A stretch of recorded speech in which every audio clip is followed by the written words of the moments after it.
Hey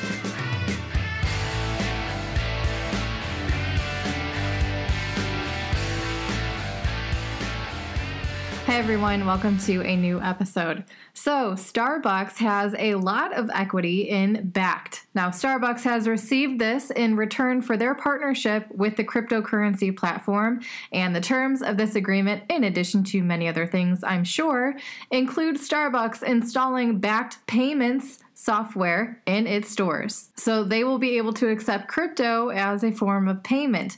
Now, this is one of many services that Backed will offer. Another service they are still working on providing is physically backed Bitcoin futures. Now, perhaps that is what has inspired the name. Who knows? Having physically backed Bitcoin futures is a big deal because if you want to short Bitcoin using a physically backed futures contract, you first have to be holding a position in Bitcoin.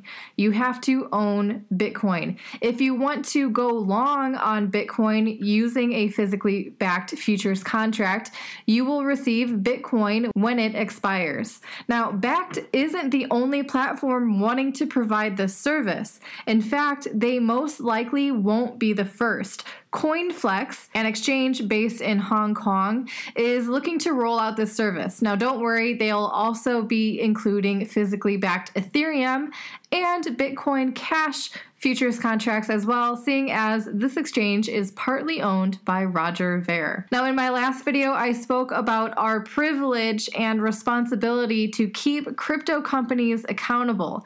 Here is an excellent example of what this looks like.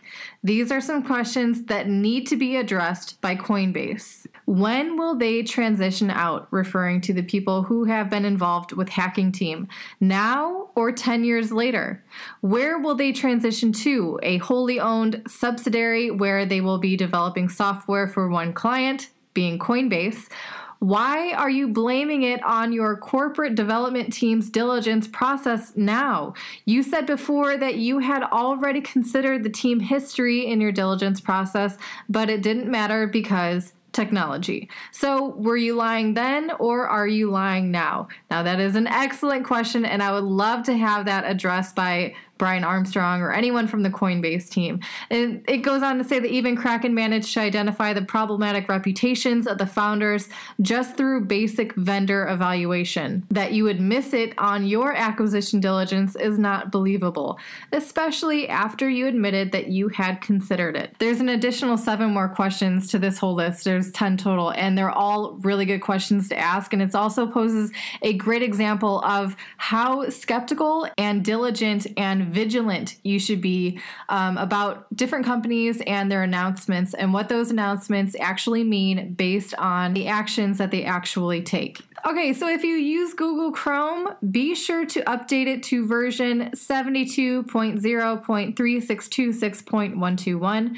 Also, Windows 7 has been affected by the security breach and they are working on a fix. There was a bug and it's a security issue, so just update your Google Chrome. Or if you use Google Chrome, go ahead and uninstall it and use the Brave browser or even Firefox instead and begin the journey of preserving your privacy today. Lastly, I want to finish up with a congratulations to Mr. Jack Dorsey, the CEO of Twitter, because he is loading up on Bitcoin because he thinks we will reach the moon in about 10 years, but also more importantly because he has purchased his first hardware wallet. Note to self, he went with Trezor.